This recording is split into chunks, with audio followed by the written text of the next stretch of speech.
A 9. A 9. Andy, this week we're going to be talking about how do you introduce a non-gamer to your game? Oh, interesting. Okay.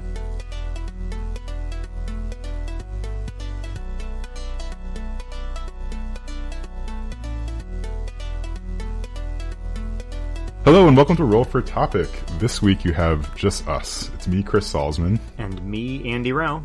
No guest this week. I apologize for everybody who's anxiously waiting for someone other than us, but this is what you got. So Andy just rolled in our table, and so we're going to talk about this topic for sure, but we wanted to just chat about some other stuff beforehand. So I think, first of all, we realized recently that we're actually coming up on a year of doing this pretty soon, which is bizarre. So thank you for anyone who's been listening. That's amazing. And thank you for all the guests and stuff who've been on. That's also just amazing. This is a new experience for us to be able to do a kind of a creative project like this for like a solid year. But so there's more to come after that. And I'm sure we'll get into more detail about it in the next couple episodes or so. But I don't know. Do we want to talk about some of our plans for the rest of the year? Well, do we have plans for the rest of the year? We have maybe a special episode or two, I think, coming up. But other than that, it's just going to be probably more of the same. We'll get a couple other people before So we've got just one or two episodes before we hit the official year mark. And you and I have discussed a couple of ideas for doing something fun to round up the year, but I guess we'll leave our listening audience in suspense as to what that might be or what our definition of fun might turn out to be. So, looking forward to it. We'll find something fun to do for sure. So last time we talked with Al, whose Kickstarter has now wrapped up very successfully. And before that, I think we talked to Audrey because we had just wrapped up the RPG Fest at the Ann Arbor Library. Yeah. So what have you been up to in the last 4 or so weeks, game-wise? Either games you've been running or playing or game-related stuff that has been in your life. What's going on? I have entered into that fun time of year where it's impossible to schedule stuff with everybody. Yep. So my regular weekly game, people have kind of been in and out. We finally had everybody back at the table this last week, but the week before that, we got together and we only had 2 players, so I ended up running sort of an ad hoc, like, little side story for them, which was quite a bit of fun. I ripped off an idea from the Adventure Zone where you have kind of this, like, test of trials sort of things, right? So you have sort of like 3 things they have to do. In the Adventure Zone, it was like a really old one-shot they had done with each other where, like, they went through a very easy test of trials. It was like, like walk across a rickety bridge, it was like super easy stuff, like not a problem at all. They got to the end of it, and then one of the players made some sort of complaint about it being too easy, and the person who was running it was like, oh, you want the hard version, right? So then they did everything again, but at 10 times the scale. So we did something really similar in the game that I was running where they kind of woke up in the middle of the night to a fair going on in the town square. And so they went out there and went through like a fun house. And then once they finished it, then the fun house, multiplied 10 times, and they went back through it again. And at the end of it, instead of fighting off a little gnome, gnome at the first one, they had to fight off a fire elemental. And there was some other stuff going on. But it ended up being a fun diversion, pretty fun to put together too, right? Because it was just take any sort of easy situation and then make it harder. Yeah. And it's going to be kind of more fun to go through. And just allowed them to do some clever problem solving. Oh, nice. Well, I'm really glad. That's cool. That sounds good. Yeah. What about you? What have you been doing? Let's see, a couple things. One is kind of game related. So we recently, and by recently I mean today, we got an Amazon Alexa device, like an Echo. Oh, cool. So this is my first venturing into the world of Big Brother, constant surveillance. Your ads are going to be great from here on out. Yes. Yeah, that was interesting. So we ordered it yesterday, and then it showed up today, and it was one of those I'm so glad, Amazon, you have your shipping this efficient, but seriously, you could take a day off. I don't need it all. Yeah, so earlier this evening, my daughter comes running in and announces that she's been playing Dungeons & Dragons with Alexa. What? So, I know. So it turns out Alexa has these interactive fiction type of things you can interact with her. I think the one my daughter was playing with her was called Dungeon Adventure. And it's basically choose your own adventure, but it has some definite Dungeons & Dragons type stuff. Like you roll dice to fight monsters, and they have hit points, and they have critical hits and things like that. So I listened to her play for 20 or so minutes, and I wouldn't say it's, the new entertainment fad of the decade, but like it was cool, and I could see a lot of interactive fiction role-playing things working on Alexa, sort of. So that's super great. And also I'm getting a little sweaty thinking that maybe GMs will be not needed in the future. Yes. Alexa got confused. Alexa gets confused every now and then if it doesn't recognize what you're saying. And my daughter was complaining about it, and I almost made a crack to her that's like, it's not worse than me when I'm running a game. Right. That's really astonishing. Is that something, I mean, you might not know, but is it something that someone has made for Alexa, or is that something that Amazon produced? I don't know. My daughter says there's a whole bunch of like these choose your own adventure type things for Alexa, not just this D&D themed one. So my guess is that they have some sort of, like app development environment. Either there's huge ecosystem of apps that I don't know about, or else this is a fairly small thing. But I can't imagine we won't be seeing more of this kind of app. I mean, it's really smart. It reminds me of, there was a couple board games that I played growing up that had sort of an interactive piece. Totally blanking on the name. I'll find it and throw it in the show notes later. But yeah, there was like you were in a ship and there was some sort of like master computer that was, yelling directions to you. Oh, interesting. And stuff as you were playing it. Yeah, it was really fun. But I mean, like now with apps, right, you could make that a lot more complicated and a lot more interesting. Yep. Yeah, have the sort of the computer be more of a participant in the game too. Yeah. Yeah, I don't know if you have an Alexa device, but it's worth fiddling around with. It's certainly intriguing, I would say. Yeah. I almost got a Google version of that and was about to unpackage it, and my wife came in and looked at it and said no. So we got rid of it, which is probably sensible. I mean, honestly, we don't need the microphone on all the time. I still feel a little weird about it all, but whatever. It's 2019. This is just embrace it, right? The other thing I was going to mention is I am currently getting ready. I'd like to run a Star Wars game starting in the next month. Cool. I'd like to run a short, couple-month-long campaign, maybe like 5 game nights total to just tell a little story. And I haven't decided on a system entirely yet, and I have a pretty good idea of the kind of game I want it to run. I want to run a heist, a solo style heist type of game, but there's a couple of different systems that could run that, including the official branded Star Wars role-playing game, which is very good.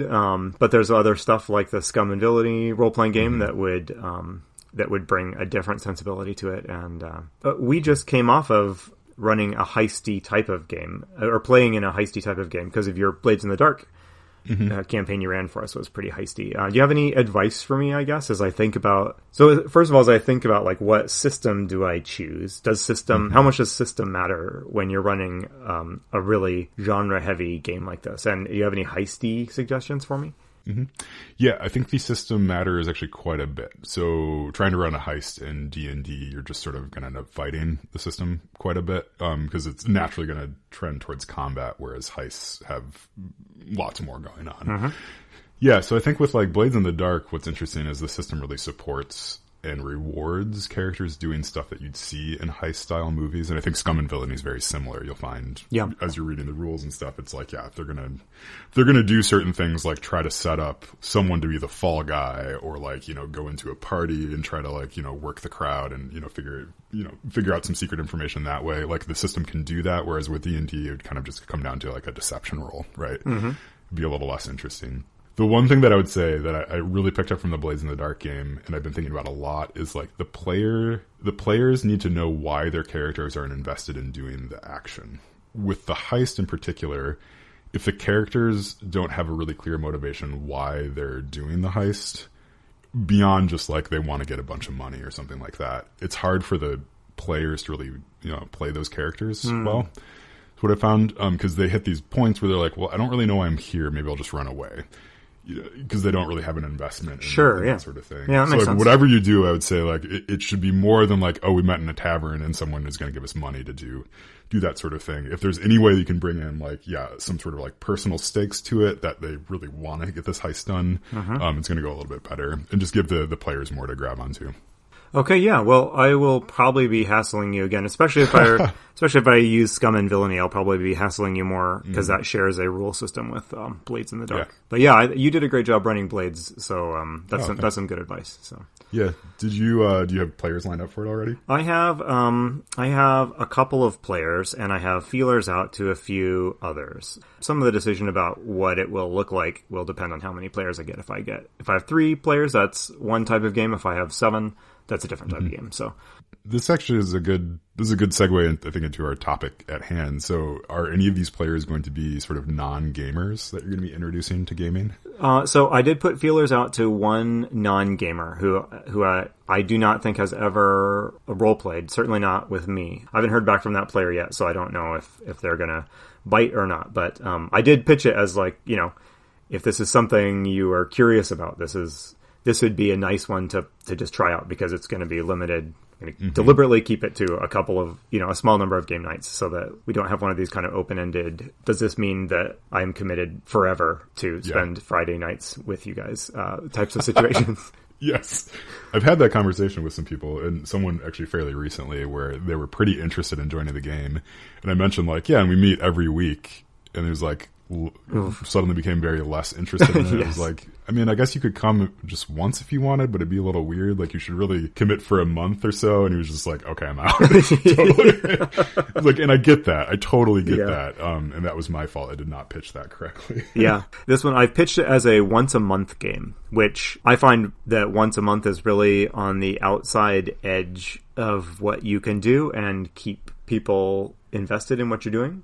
But it's just awfully hard to ask for more than that, at least with the group of people that I have reached out to, because they're the stereotype, busy adults with kids and busy jobs and church and other other stuff. So once a month, we'll see that. If that person said yes, and maybe, or you can just talk about a hypothetical person who would say yes, I guess, how would you start them on this path of becoming a weekly gamer, right? How would you get them introduced? Do you do any sort of like prep where you just say show up the day of and we'll make it fun for you? Like what's sort of the like take someone from 0 to playing their first game? That is a good question, and that is exactly the topic we rolled. So let's just jump into it.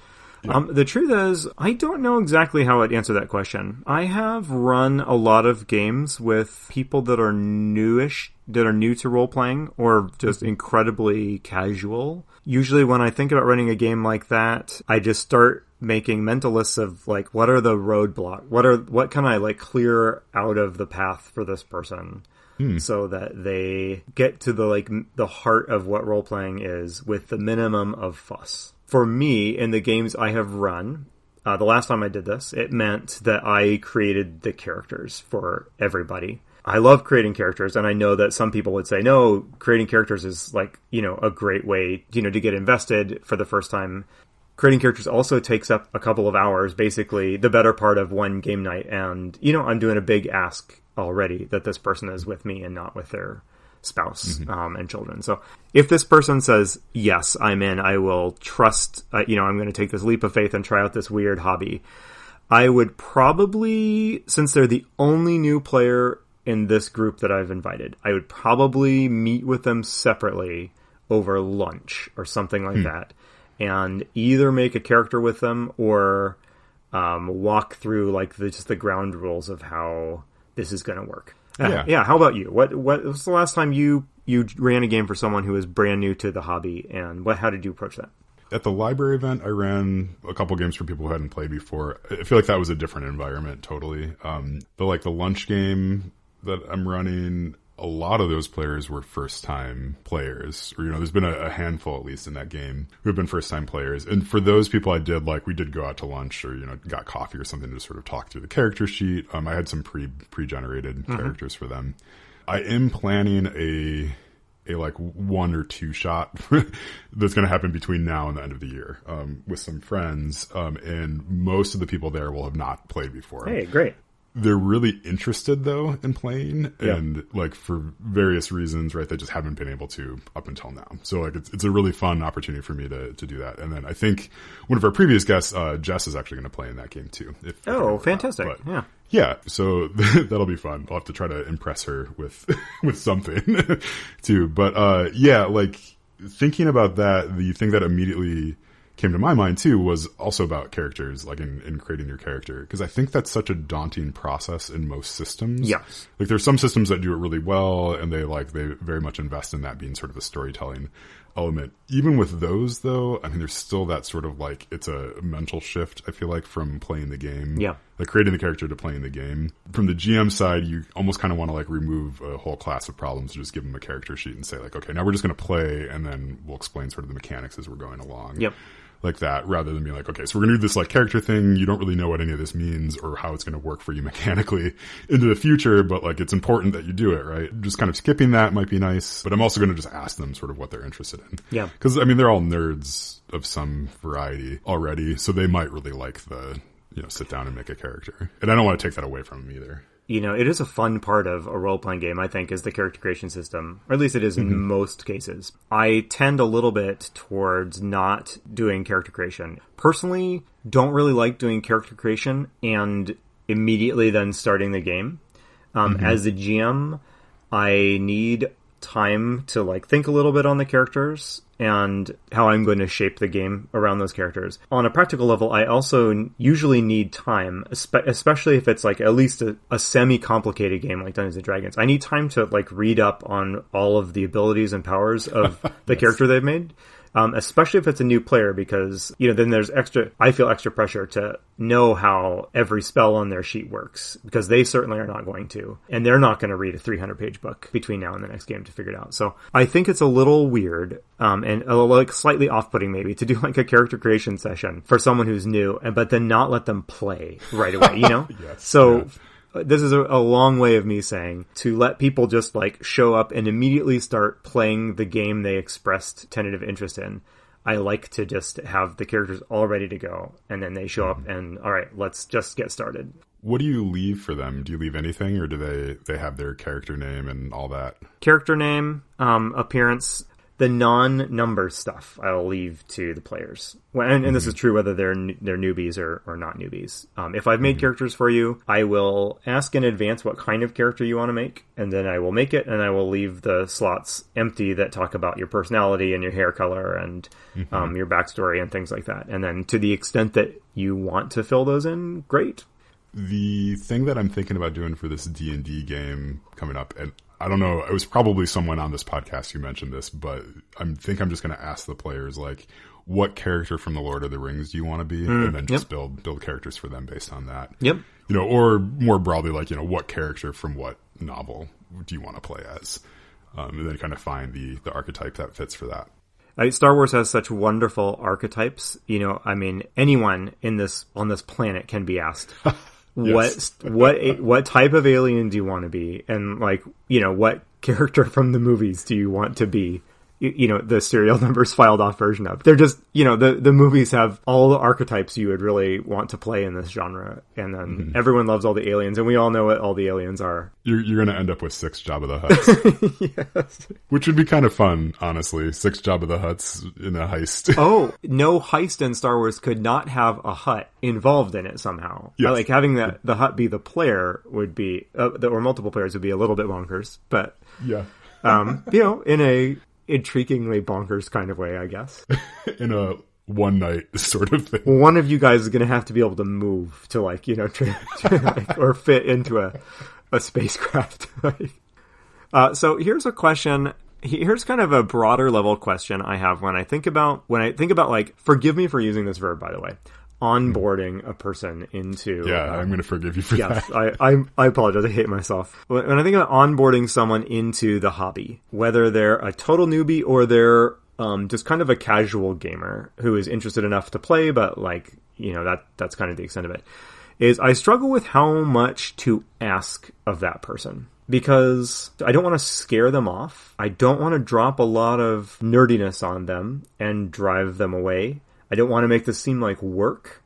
and I don't want to make it seem weird, or uncomfortable for them. But playing in a role-playing game is so much more fun when you invest in the game. Not only you get invested in your character and stuff, but playing a game's a lot more fun when you've invested to learn the rules and to read up on what your spells do. And so there's a point at which, if you've been playing for years and you still don't really, you're just showing up at the table and you still don't really know all the ins and outs of the rules, you're missing out on something. So I struggle with the question of this person's expressed interest in the hobby. So what do? Do I try to ease them on and like I said, move all those roadblocks out of the way for them so that nothing scares them off? Or do I say, hey, it's super fun in here. Jump in. It's cold, but the water's cold, but you're going to get used to it once you jump into the deep end here. Did you have any reactions to that? Yeah, I think my initial reaction is when I first started, playing D&D, I was no one should ever have to own the player's handbook, right? Yeah. It's just not a requirement. You can show up and play. And I still think that's fine. But you're absolutely right. There's something to be gained from getting really into the system and kind of figuring it out. Because there's reasons why all those rules are there. It's not just arbitrary. Yep. Right. There's some fun to be had with, finding different ways that things connect to each other and how you can use them and how, different characters can make their player, different characters can kind of, complement each other and things like that. So there was one week where, I showed up to my game and realized that most of the players had the player's handbook and I had never mentioned to them, hey, you need to go buy this. I just had one if they wanted to look at it. It was this really interesting moment for me as a GM. It was oh, right. There is a handbook for them and they can read it if they want. And they can get a lot out of that. I don't have to prepare everything for them. Right. So to me, it comes back a little bit to there is a bit of a give and take. So as the GM, you're usually the one who is invested in it and you're the one who wants to make it happen. And, you want to play probably a little bit more than everybody else who's at the table, which is totally fine. And I think somewhat healthy, maybe not healthy, but somewhat healthy. Yeah, for sure. Healthy sort of position. But as the players, they also need to put a little bit of effort into on their end, and sort of where they draw that line is up to them. But I think putting that effort in is what's sort of the important part. Yeah. Right. So some people aren't going to get the rules and it's just never going to stick in their brains, and that's fine. But they're going to get into the role playing or, some other aspect of it. And that's okay. So I think the invitation that you're talking about should be there's a lot you can do here. Come on and try some stuff. Not necessarily okay, if you have not read, the player's handbook from, from cover to cover, you're not allowed to sit at the table. Yeah. That sort of thing where you're sort of dictating how to jump in. I think you can make some suggestions and give them some options. Yeah. So I don't know if that makes any sense. It makes total sense. And that's helpful to hear. Over the last number of years, I've really, to the extent that I've gamed with new or casual players, I've really fallen on the side of look, I'll do all the work for you. Just show up.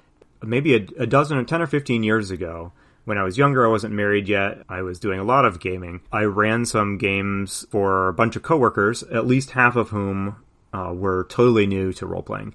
And I did the opposite of that. I remember photocopying the combat chapter of the D&D 3rd edition rulebook and passing it around and saying, hey, it'd be really helpful if you had read this before the next game. And then, no one read it. And then in those people drifted off, and it's very clear in retrospect that I was throwing too much at them too quickly. But it's just you got to find that balance between I want to make this easy for you, and to the extent that you want to kind of commit a little bit more, you'll find this an even more rewarding experience. So let me know, so let's talk about how interested are you in this beyond just showing up and rolling dice. That's a good point. It's with Blades in the Dark, for example, I don't think any of us really had a super great handle on the rules. No. Maybe a little bit, right? Yeah. So we're sort of learning as we were playing.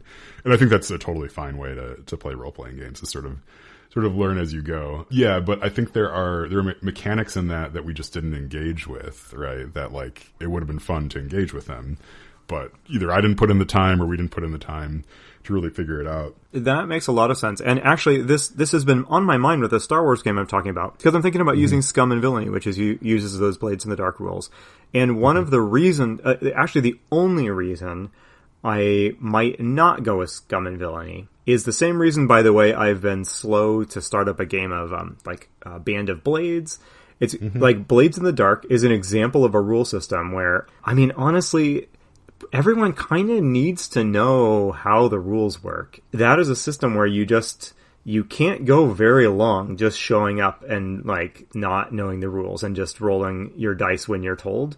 You can, of course, but like there's so much in those rules that is just so much more interesting if the players have a goal, both narratively and mechanically, or they have a narrative goal and they know the mechanics well enough that they are playing the game, like, you know, that they are using the mechanics to achieve the like narrative goal that they have. You got to know the mechanics like pretty well to do that. Getting sort of back to the question at hand, it's like, yeah, introducing a non-gamer to your game. The idea there is that you're taking someone who has no familiarity with whatever you're doing and getting them into the game. And I think like it's possible to be playing a game and to still not be familiar with it, right? There's sort of like, there's levels to this familiarity with the game. Right, like going back and, say, replaying like a module that you've done before, right? Like you can kind of get other stuff from it as you're going back. One thing that's fun, and I'm going to move off topic a little bit here. One thing that's fun about introducing new players to the game, by the way, is that you can break out your favorite adventures again that have a special place in your heart, and you can run them again. You think like break out your greatest hits and then also just like try some new stuff too. Yeah. Right, like because like if you're familiar with it, especially if you're familiar with sort of getting people up to speed on it, I think for me that's really fun because it's like you can get into it in a different way, especially if you're familiar with what you're going to be running. When we were doing the RPG Fest, I was running, you know, a scenario I was pretty comfortable with, and like I didn't have to look at notes at all, which was very different from how I normally have to GM because I'm trying to kind of keep things going on the adventure and stuff. But if you just had to sort of have it in your head, it's really fun to sort of just play at the table then, because then you can just be pretty invested in what's happening. I want to ask another question that's sort of tangential to this. So we talked a little bit about just like, you know, how do you get them to the table? But once you're at the table and playing, what do you do for introducing mechanics to them? Do you do a big info dump at the start? Do you just kind of play and then introduce stuff as it's happening? I can tell you what my ideal is, but it's not usually what I live up to. What I guess I like as much as possible to avoid that info dump, because no one in any game, whether it's a role-playing game or like a board game, there's nothing quite as torturous as just having like the game host sit there and just, you know, spend 20 minutes like going through rules that you don't yet have much context for. Yeah, good question. I don't think there's any way you can avoid a certain like level of info dump at the beginning. But to the extent you can save mechanics for when they actually come up.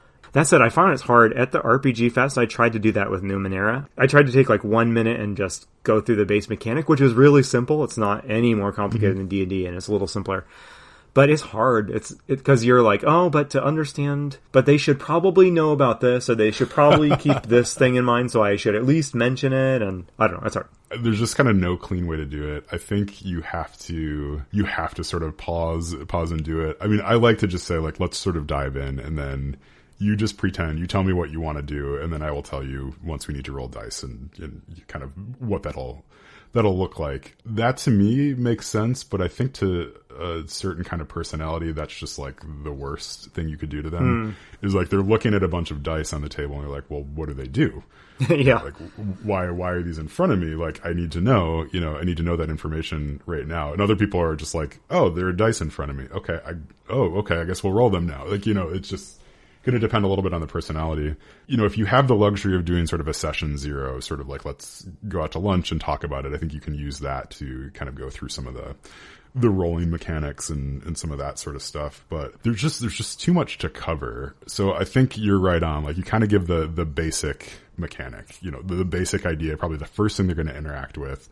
Try to do that. And then from there, sort of introduce things as they come up. I think it gets trickier when you have like all the different classes and stuff going on. Yep. So it's like, people have spells that you have to sort of, figure out how to explain spell slots to them. Yeah. Those sorts of things.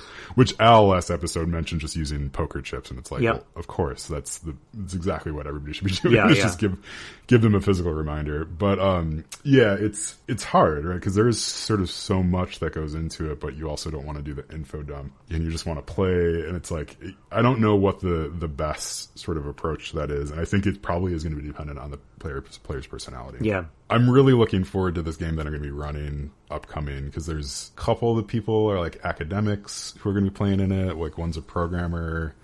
You know, like we just have some sort of different personalities. But again, they're all like used to doing lots of like information gathering stuff. So it should be fun to see how they approach it. Do you use like cheat sheets, or do you prepare cheat sheets for new players? I typically do not. But I also play pretty fast and loose with rules though, too, in general. And mostly relying on just like, well, if it makes sense for the narrative, we'll kind of just keep going with it, right? Like, yeah, so any cheat sheet that I would have would mostly just be like, well, ask the DM which one you have to roll. Right, yeah. You know, I can't think of anyone I've played with in recent memory who hasn't basically just gotten the gist of it pretty quickly. I can certainly think of people that never figured out the rules exactly. But, you know, if you as a GM are comfortable just like, you know, playing a little extra fast and loose until they get the hang of it. I don't know. You know, most people just intuitively understand what's going on once the game gets rolling. I think most people can pick it up pretty quickly. Yeah. Well, I would guess probably in the style of games that we run, they can pick it up intuitively. I'm positive there are other GMs who it's like, no, you really need to read before, because there's going to be a total party kill if you don't. Yeah, for sure. Yeah, which I mean, part of me would love to play in a game like that sometime where everybody has read like everything and is super up to date on it, because I think it would be a very different style of strategy. Yeah. I would hate to run such a thing, but it would be fun to play in such a thing. You know, we all GMs, I think, have this list of, you know, games they dream of one day running and probably never will that are fun. And one of them is to take a just really mechanically intense system like Dungeons & Dragons 4th edition or something and find a group of people that really know the rules and then just throw everything the system, you know, and then run a hardcore by the book, no mercy campaign and just see what comes of that experience. Definitely never do that with new players, but yeah. I'm glad that this is a universal sentiment, because I too have this dream in the back of my head that like I just want to get together like a group of hardcore players and it's just like no holds bar. Like let's see how long you can survive like the mega dungeon that I've created for you. Unfortunately, I think I've missed the boat on that. Yeah, you'll never run it. I'll never run it either. But it will be a distant dream for us, guiding us, through the decades to come, I think. Yeah. Well, we should wrap it up here before we get too nostalgic for a future that will never be. That's right. Stop before I start weeping over here. Just yeah. Yeah, no, this was good. This was a really interesting discussion. I mean, it sounds like it's something, both of us think about quite a bit. And I imagine most GMs think about it a lot, because part of what you do as a GM is continue to introduce people to the game because you need people to play with. Yeah, and there has never been a time in my life when more people want to play role-playing games than they do right now. Yeah. So it's a great time to be a GM, and anyone running games out there, there's a very real possibility that you're going to have a new player in your next game. And that's good. Celebrate it. Don't scare them off. Yeah, please, for sure. Yeah, need more players. That's right. First you'll need to invest $50 in the player's handbook, and then you'll need to.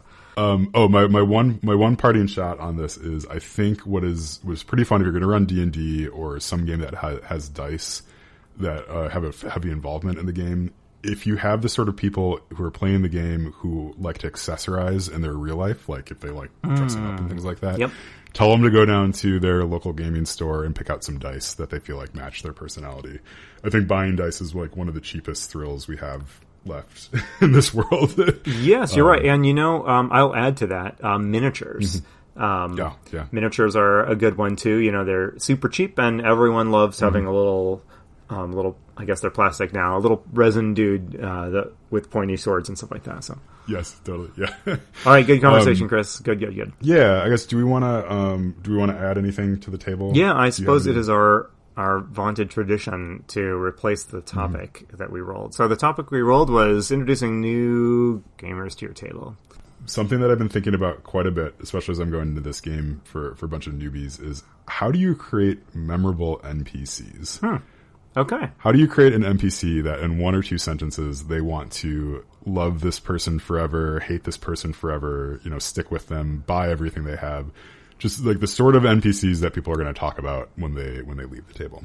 Okay. Yeah, that's perfect. We'll add it to the list. And this is going to be specifically an advice column one for me, where I'm just going to listen to whatever people say. So, yeah, we'll need to find a guest that can answer that well so they can teach us. So that's how this works. Yes, yeah. Well, thank you all so much for listening. Yeah, we really appreciate it. If you can tell a friend about us, great. We don't do any advertising whatsoever. So anyone who is listening, we totally appreciate that you are. So please reach out if you want to. Our contact information is on the website, gmdiscussions.com. You can let us know anything you want. And if anyone knows anyone who should be a guest on this podcast, please let us know. We are always looking for new people to come on and share their wisdom with us. So, absolutely. This has been Roll for Topic. I've been Chris Salzman. I have been Andy Rao.